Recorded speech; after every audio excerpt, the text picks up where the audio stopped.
Ang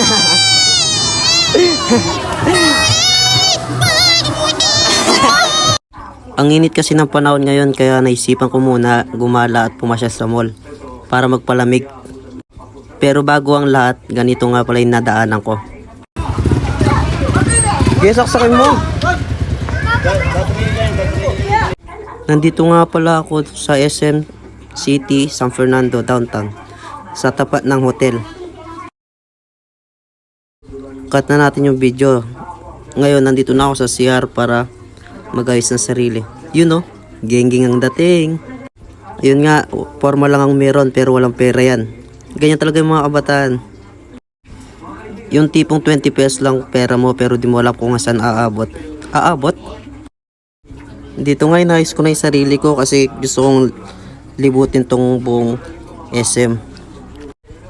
Nandito na nga ako sa loob ng Quantum tas ang dami tao. Tapos nga bumungad sa akin to at naalala ko yung nakaraan ko. Like hindi ko man naranasan makasakay dito. Pero ngayon pwede na ako sumakay kaso bawal na matatanda. Puro weting may ginagawa ako. Nanay mo puro wetek. Naisipan ko pupunta na lang pala ako doon sa SM Pampanga. Yung pinakamalaking SM dito sa Pampanga. Sumakay ako ng jeep. Grabe sobrang init. Naka-jacket pa naman ako dito. Tapos siksikan nga dito. Buti na lang nag-deodorant ako.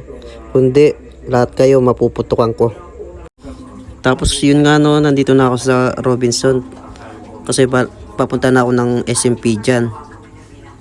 Ayun no, ang angas-angas ng dating. 20 pesos lang pera mo boy. Tapos dito nagpahinga muna ako. Tapos suminom ng tubig. Sobrang pagod, grabe, sobra din init. Tapos na dito na rin ako sa taas ng tawiran. Ito nga natatawiran ko na yung SM. Sobrang excited na ako pumasok sa loob. Kasi sobrang init kaya talagang gusto ko magpalawig.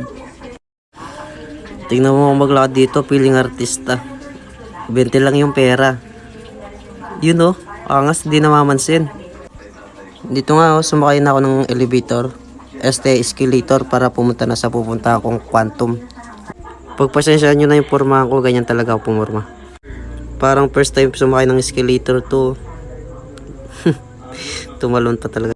Dito nga nagpapareserve na ako ng room dito. Tapos hinihingin ako ng ID. Kaya bibigyan ko siya ng ID na malupitan. Nandito na nga ako sa Quantum. Dalawa nga pala yung Quantum dito kabilaan. Kaya dito na lang ako pumasok. Bumili na rin pala ako ng token dito para hulog namin sa videoke. Tapos yun nga no, inayos na ni Sir yung videoke para makakapagkanta na kami. At ma-flex na namin yung boses namin, napakaganda.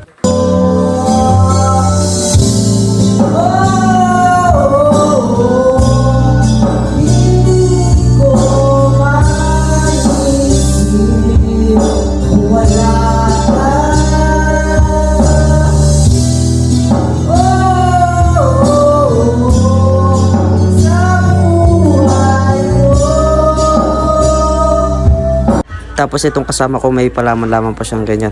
Hindi ko alam saan niya nakuha yan. Ayaw ata magpatalo. Ito nga nag-ayos na nga ako kasi katapos namin sa Quantum. Balak namin pupunta kami sa labas sa Ferris wheel. Maraming rides doon. Sobrang ganda, solid. Dumaan muna pala ako dito sa 7-Eleven. Yung tinta nyo ako nahulog oh. Tapos nga ito nga pumasok ako sa loob. Tapos ito yung sinabi. O putang ina, kala ko artista. Oy, pa-autograph pa ako dito. Yan pala yung manager sa 7-Eleven na pinuntahan ko. Grabe, mabait yan. Sa sobrang uwaw ko kaya ginawa ko na yung mga gusto ko. Naki-unli, ano pala ako dito, juice. Ayan no, unli yan boy, walang iya yan. Tapos yun nga no, sa sobrang friendly ko pag nakita ang ganito, nakipag-apir ako. Yan no, mabait ako kasi. Hindi kilala yun. Ito nga yung sinasabi ko sa inyo, Ferris wheel na malaki. Grabe, ang daming rides dito. Tapos ito nga nagrampa na ako dito kasi wala lang, 20 pesos lang.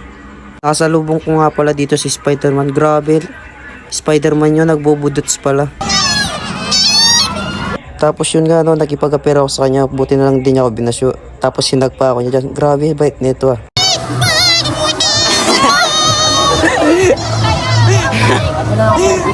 Tapos yun nga no, yung isang Spider-Man din, nakipag-picture na ako.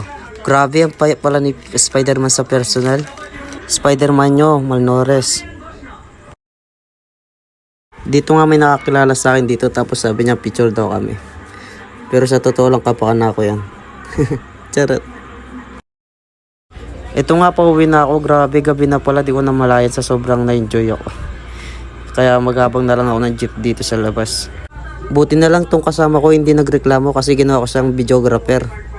Salamat sa pagkikisama mo, pre. Hanggang dito na lang pala ang video natin. Sa susunod ulit. Bye-bye!